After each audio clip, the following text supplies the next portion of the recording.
कहाँ है भाई साहब, देख लो आपके सामने, वो देखो गड्ढे, ये देखो लिपा पोती वहाँ पे गिर रहा है, वहाँ नाले में मोटरसाइकिल गिर रहा है। ये क्या है, ये क्या, कहाँ गया 40,000 करोड़? बीजेपी ने पार्टियों को चलाना सिखा दिया, देश चलाना सिखा दिया कि कैसे देश चलता है। एक बंदा जो है 10 नंबर पा रहा है, फेल हो रहा है, एक बंदा 2 नंबर पा करके पास हो जा रहा है। ये भ्रष्टाचार नहीं है तो कहाँ रोक रहे हैं? भ्रष्टाचार है, काहे भ्रष्टाचार है ये? मुसलमानों को भी वही शिक्षा, सबको बराबर रखा है। वो तो सेकुलर पार्टी है, वो कभी भेदभाव करती ही नहीं है। भेदभाव करने वाली पार्टी बीजेपी है, जो आज हर दुनिया देख रही है। उनका अपना पूजा पाठ है, हमारा अपना पूजा पाठ है। कभी आप टीवी देखे होंगे, बड़े बड़े नेता जो है मस्जिद के आगे से जाता और ऐसे तीर लगा के ऐसे हवा में छोड़ता कि मैं तुझे ध्वस्त कर दूंगा।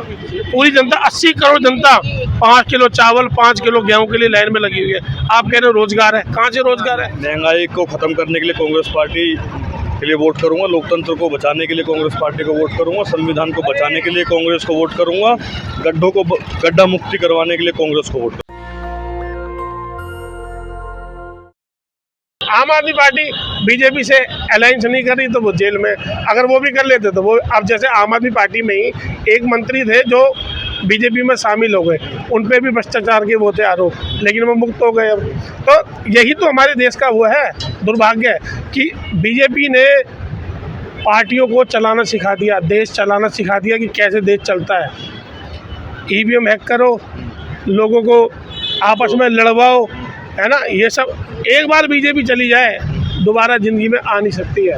इन्होंने तो लोगों को चुनाव लड़ना सिखा दिया, कैसे लड़ते हैं चुनाव। सर, बीजेपी कहती है कि हम भ्रष्टाचार खत्म कर रहे हैं। सबसे ज़्यादा भ्रष्टाचार शुरू से ही हमारे स्कूल में है। एक बंदा जो है 10 नंबर पा रहा है, फेल हो रहा है, एक बंदा 2 नंबर पा करके पास हो जा रहा है। ये भ्रष्टाचार नहीं है तो कहाँ रोक रहे हैं? भ्रष्टाचार है, काहे भ्रष्टाचार है ये? वो तो अपनी वो प्रतिद्वंदी से वो निकालने बदला ले रही है बीजेपी। कांग्रेस ने भी 70 साल देश पे राज किया है। उनका कहना है कि वैसा काम जो पिछले 10 सालों में हुआ है उतना 70 सालों में काम वो कांग्रेस नहीं कर सकती।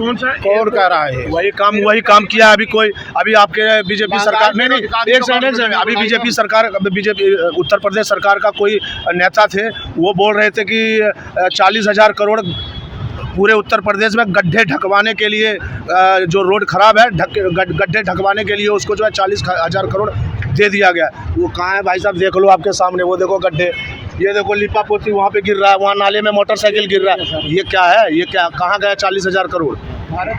वो सब ऐसे ही हैं जितने भी हैं, लेकिन किसी भी तरह ये देश में परिवर्तन होनी चाहिए।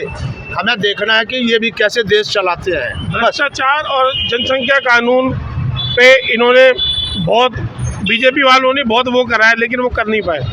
उन्होंने बहुत संघर्ष करा है। जनसंख्या कानून पे, ये एक हमारे यहीं पे अनिल चौधरी जी हैं, वो बीजेपी में थे और उन्होंने जनसंख्या कानून पे बहुत लड़ाई करी है। बेचारे अनशन पे बैठे रहे 20-20 दिन, 1.5 महीना, लेकिन वो सूख गए पूरे शरीर से, लेकिन बीजेपी ने उनकी बात नहीं मानी आज तक। पूरे देश में चुनाव चल रहे हैं 88 सीटों पे, राजस्थान में भी 13 सीटों पे चुनाव चल रहे हैं। और राजस्थान की बांसवाड़ा रैली में प्रधानमंत्री मोदी जी ने कहा कि कांग्रेस संपत्ति का सर्वे कराएगी। अगर आपके 2 घर हैं, एक जयपुर में एक गांव में है, तो आपका 1 मकान ले लेगी और ज़्यादा बच्चे पैदा करने वालों को दे देगी, घुसपैठियों को दे देगी। तो यही तो मैं कह रहा हूँ कि यही तो प्रोपेगेंडा से बीजेपी जीतती है, यही तो प्रोपेगेंडा है। तो क्या ये सही नहीं? उनका कहना है कि मैनिफेस्टो में कांग्रेस ने ऐसा दिया है। नहीं, ऐसा तो मोदी जी ने भी बोला था। भाई जिसकी संपत्ति, जैसे मैं सरकारी अफसर हूँ, मेरे पास 4 संपत्ति है, एक मेरे नाम है, 3 मैंने रिश्तेदारों को नाम कर दिया, तो ये वही चीज़ है। तो बीजेपी ने भी बोला था कि जिनकी जो प्रॉपर्टी पे हम वो करेंगे, उनको वो तो होना ही चाहिए। अगर मैं सरकारी अफसर हूँ और मेरे पास एक प्रॉपर्टी है और 3 मैंने अपने रिश्तेदारों को नाम कर रखी है, तो वो पकड़ा नहीं जाना चाहिए। यही चीज राहुल जी ने बोली, लेकिन उनका प्रोपेगेंडा बना के इन्होंने दूसरी तरफ मोड़ दिया। उनका कहना है कि कांग्रेस का जो मैनिफेस्टो है वो मुस्लिम लीग की याद दिलाता है। ऐसा कभी हुआ है क्या? इस देश में 70 साल कांग्रेस ने राज किया है। जितना पक्ष हिंदुओं में बोला है, उतने पक्ष मुसलमानों को, उन्हीं को शिक्षा, उन्हीं को, सिख को भी वही शिक्षा, मुसलमानों को भी वही शिक्षा, सबको बराबर रखा है। वो तो सेकुलर पार्टी है, वो कभी भेदभाव करती ही नहीं है। भेदभाव करने वाली पार्टी बीजेपी है, जो आज हर दुनिया देख रही है। ये मेरे से नफरत करते हैं, मैं इनसे नफरत करता हूं। कारण क्या है? पिछले 2 चुनाव से कांग्रेस सत्ता से दूर है। कांग्रेस यही है कि लड़ाई लड़वा के और पैसे की माया होती है। जिसको दिखता है मेरी तरफ आने वाला है पुलिस, ईडी, कानून आने वाले, वो कहता है बीजेपी में चले जाओ। अब बीजेपी में चले जाते हैं। मैं भी जात से ब्राह्मण हूँ और पूजा पाठ ही मेरा पेशा है। लेकिन कहने का मतलब है कि मैं कभी झांसे में नहीं आया राम मंदिर मुद्दे में। जो लड़ाई उन लोगों ने शुरुआत किया, अंत इन्होंने किया। अंत इन लोगों के लगे राम मंदिर अयोध्या में बननी चाहिए, ठीक है, रामलला है, बननी भी चाहिए, लेकिन कहने का मतलब है कि किसी जाति विशेष के लिए भी वैसे नहीं बोलना चाहिए कि मैंने बनवा दिया, उन लोगों ने क्या किया। ऐसे करके धनुष मस्जिद में चला रहा है। मैं भी ब्राह्मण हूँ, लेकिन कभी भी उनका अपना पूजा पाठ है, हमारा अपना पूजा पाठ है। कभी आप टीवी देखे होंगे, बड़े बड़े नेता जो है मस्जिद के आगे से जाता है, ऐसे तीर लगा के ऐसे हवा में छोड़ता है कि मैं तुझे ध्वस्त कर दूंगा। तो ये भी अभी सर्वे हुआ था, सर्वे में ये पूछा गया था राम मंदिर के नाम पे कितने लोग वोट दे रहे हैं। सर्वे के अनुसार बता रहा हूँ, जो आज तक का जो सर्वे था इंडिया पोल का, मात्र 3% राम मंदिर के नाम पे वोट डालेंगे, मात्र 3%। उसका रीज़न क्या है? उसका रीज़न ये है क्योंकि राम मंदिर आज की डेट में सबसे अहम मुद्दा नहीं है। राम मंदिर सबसे अहम मुद्दा था कल्याण सिंह के टाइम पे, जब लोगों पे लाठी बरसी थी, उस समय अहम मुद्दा था, और उसी मुद्दे के ब्याह पे कल्याण सिंह की सरकार बनी। तो आज की डेट में तो राम मंदिर इतना बड़ा मुद्दा नहीं था जो उस समय था। तो मोदी सरकार ने रोजगार भी तो दिया है, प्रतिवर्ष 2 करोड़ रोजगार जो है, उनका कहना है कि हमने दिया है। किसको दिया है? बेरोजगारी इतनी है, मैं आपको क्या बताऊं आज की डेट में। स्टार्टअप योजना है, मुद्रा योजना है, स्टैंड अप योजना है SC/ST के लिए, तो बहुत सारी योजना का नाम गिनाते हैं। जो ये योजना है सब किताबों पे है। मैं तो कह रहा हूँ, आज आप तो पत्रकार हो सकता है आपके मुंह पे कोई ना बोले, ये डर का माहौल फैला रखा है ना। हम पूछते हैं कि भाई आपका मुद्रा योजना में करे कुछ नहीं मिला, बैंक वाले पैसे और मांगते हैं, कभी कुछ कहते हैं, कभी कुछ कहते हैं। अगर 2-4 को मिल भी गया, मैं तो कह रहा हूँ इतनी करोड़ों की जनता में अगर 10 करोड़ को मिल भी गया, 5 करोड़ को मिल भी गया, तो उससे पूरी जनता थोड़ी होगी। पूरी जनता 80 करोड़ जनता 5 किलो चावल 5 किलो गेहूं के लिए लाइन में लगी हुई है। आप कह रहे हो रोजगार है, कहाँ से रोजगार है? 80 करोड़ जनता लाइन में लगी हुई है। और बेरोजगार हूँ, आने वाले 5 साल के लिए और आप जो है बेरोजगार करवा रहे हो। आने वाले ये तो कह सकते थे कि आने वाले 5 साल में मैं जो 80 करोड़ आबादी को खाना दे रहा हूँ, गेहूं चावल दे रहा हूँ, आने वाले 5 साल में मैं नहीं दूंगा। इतना रोजगार ला दूंगा कि आपको जो है ये नौबत नहीं आना चाहिए।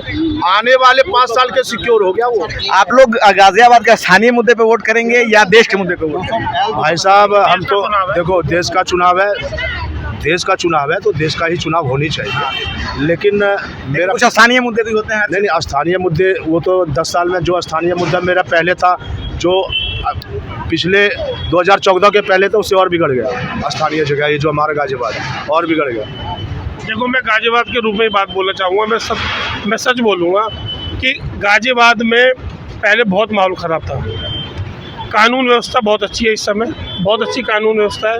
मैं ये नहीं बोलूँगा कि योगी जी गलत काम कर रहे हैं। योगी जी कानून व्यवस्था को लेकर बहुत अच्छा काम कर रहे हैं, बट सिर्फ एक कानून व्यवस्था से थोड़ा पेट भरेगा। महंगाई और बेरोजगारी भी बहुत बड़ा मुद्दा है। कानून अच्छा चला रहे हैं वो, नो डाउट है। गाजियाबाद 2017 से पहले अखिलेश यादव जी ने जो गाजियाबाद के लिए काम किया है, वही काम कंटिन्यू है। ऐसा कोई नया पुल नहीं बनाया, सिर्फ 10 साल में जो रैपिड ट्रेन है वो बीजेपी ने बनाई है, वो अच्छा काम किया है। जो अच्छा काम किया है वो अच्छा बताएंगे, जो नहीं किया वो नहीं बताएंगे, सच्चाई ये है। तो किन मुद्दों पे वोट किया है आपने?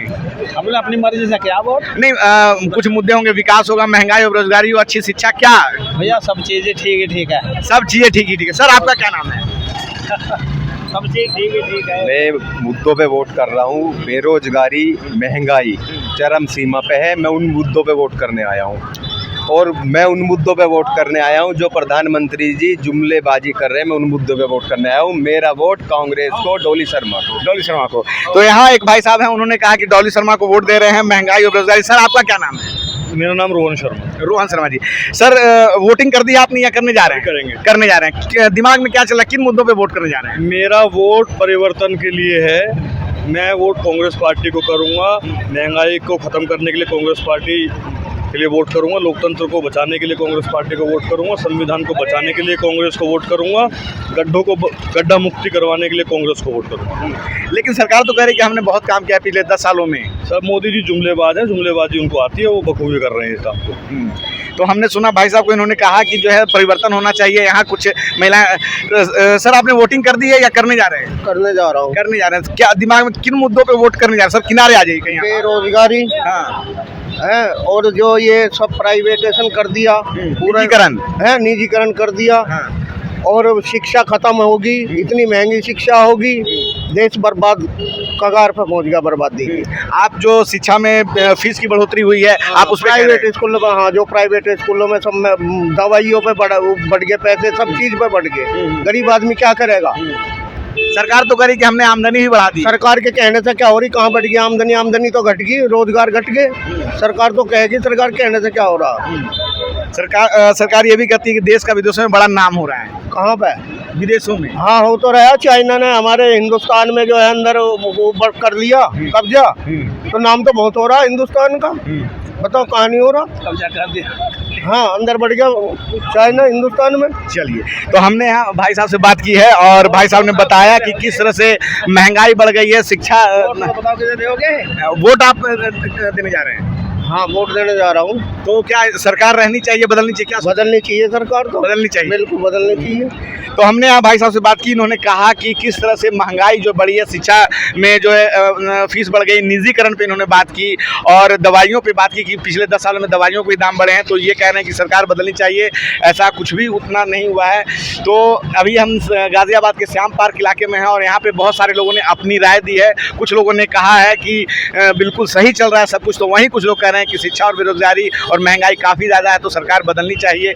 आपकी क्या राय है? आप अपनी राय कमेंट बॉक्स में जरूर बताएं। रंजय कुमार, नेशनल दस्तक से, धन्यवाद। नेशनल दस्तक की आपसे गुजारिश है कि अगर इसको बचाना चाहते हैं तो नेशनल दस्तक को सब्सक्राइब करने के लिए रेड कलर के सब्सक्राइब बटन को दबाएं, फिर बेल आइकन की घंटी दबाएं। नेशनल दस्तक को बचाने के लिए बहुत जरूरी है कि हर खबर को शेयर करें, लाइक करें, कमेंट जरूर करें।